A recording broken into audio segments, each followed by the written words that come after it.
Things are beginning to come together. Pun intended. This set of... Oh, I screwed this together. Durr. I had that... Well, to begin with, I have this lower stair just screwed to this larger component to get a sense of how much like wiggle there is up here. It's not bad. This is going to betray that, so it's not bad. Total confidence out here. That's been I'm a big fat Star Trek. Counterweighted there with big slugs of steel, and you know, this is attached like I said right now, so there's just, it would take 7 or 8 guys out there to get that. Well, at least 3 or 4 anyway. So at this point, to make the most of my pun, when I said things are coming together, what I actually meant was these 2 pieces will end up being able to come together and come apart like this here. So there you go. That's a freewheeling lower set of stairs.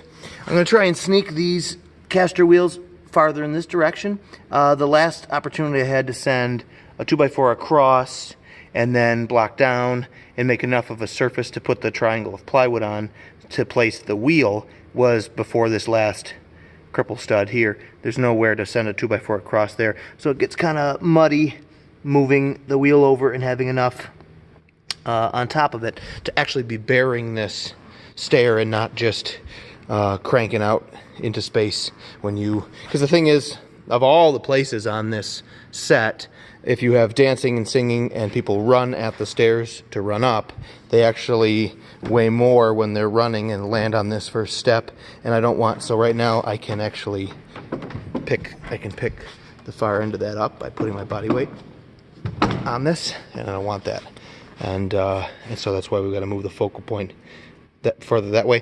I could throw weight in this piece as well. I may do 1 or 2. We don't have an endless supply of those, and it would just be better design to be able to move that up at this time. And that sort of plays into what's happening here. This piece is a mirror image of the other, but I am not, usually it's the best practice to sort of move along on 2 things like this at the same rate. If I'm making components for that, go ahead and make them all that are necessary, the ones for this too, and throw them on there. However, this is the part of the process where I'm figuring things out in real life, and I don't want to just copy everything and start working, you know, making everything, start working through assembly on this and run into problem 1 or problem even 2 or 3, and then go, geez, I just copied those problems over there, and not only do they need to be undone and figured out and changed here, they need to be changed there. That's just multiplies the rework. So I'm holding off. I know I want this much to this point, and I'm going to figure everything out as close as I can get to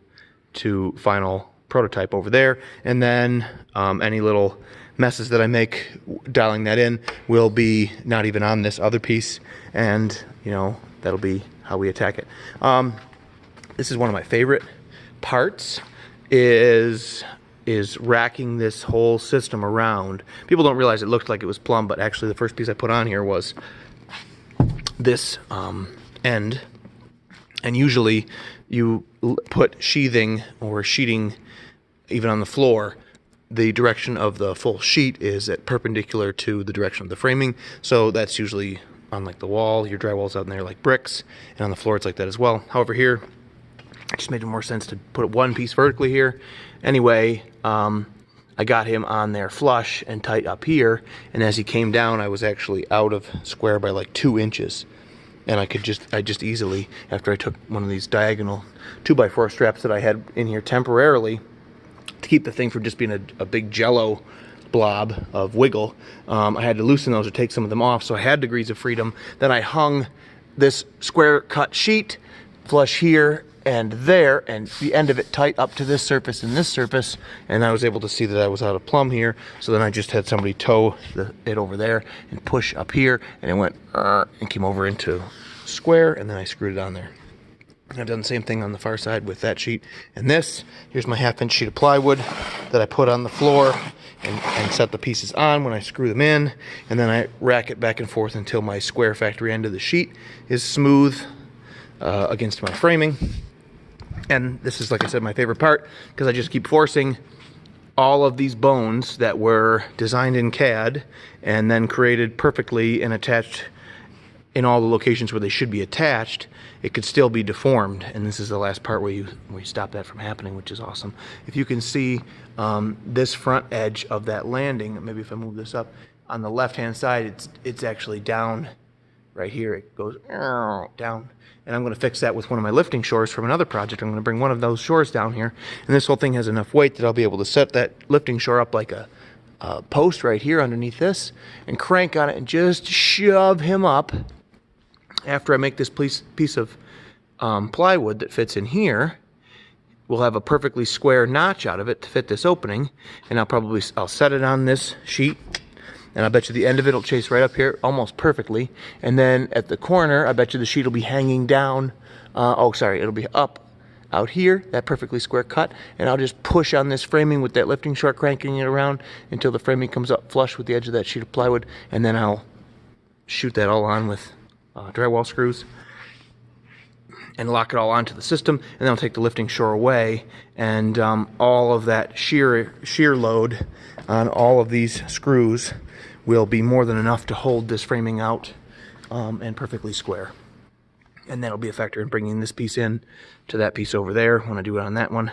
And so long as the floor is even, which we're lucky to have this fresh surface, we're going to see how good of a job those contractors did. But when things roll together, our tolerances should be like 1/8 of an inch at most. Maybe a quarter would bother me. So we're going to continue to beat on it until it submits.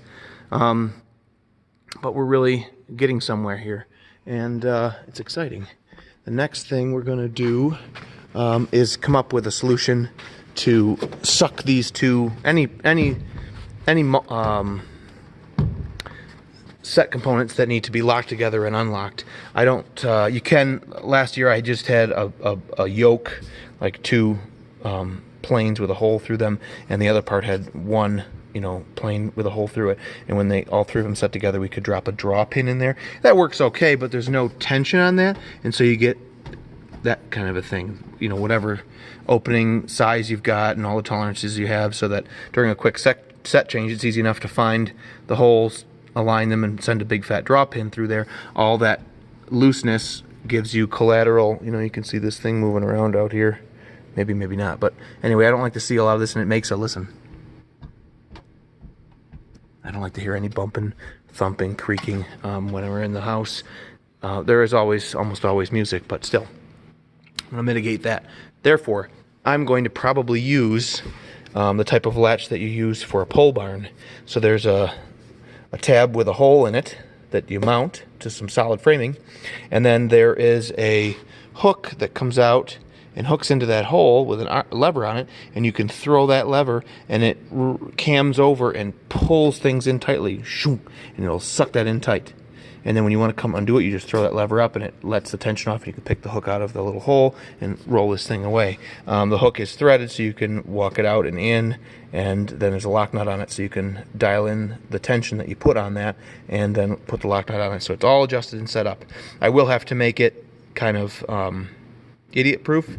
I may have to make the opening a little bit larger so that it can be used pretty quickly during set changes. But that'll be how we come over with the hook, put it in the hole, throw this lever. Some stage crew will do the same on this side, and we'll be all one piece, and that really makes this whole thing rigid. And the reason they're separate is because, if you can see, these are just 3 feet wide, both. And so when we have to line them all up 3 feet wide all the way through back here, then we can have all this space for other scenes that don't take place in the house, and we won't have to pull these monster pieces off into the wings through these legs, tormentors that come down. Coming in and out is way more difficult with enormous set pieces than just consolidating to the back and then bringing them back up. Having separate pieces is also going to give us some flexibility with arrangements. There's a variety of arrangements that these two big pieces can do already, but taking the stairs off creates more flexibility, which is pretty sweet. And so then we have to put brakes on and all of that, but this is what I wanted on these sides here, these insides.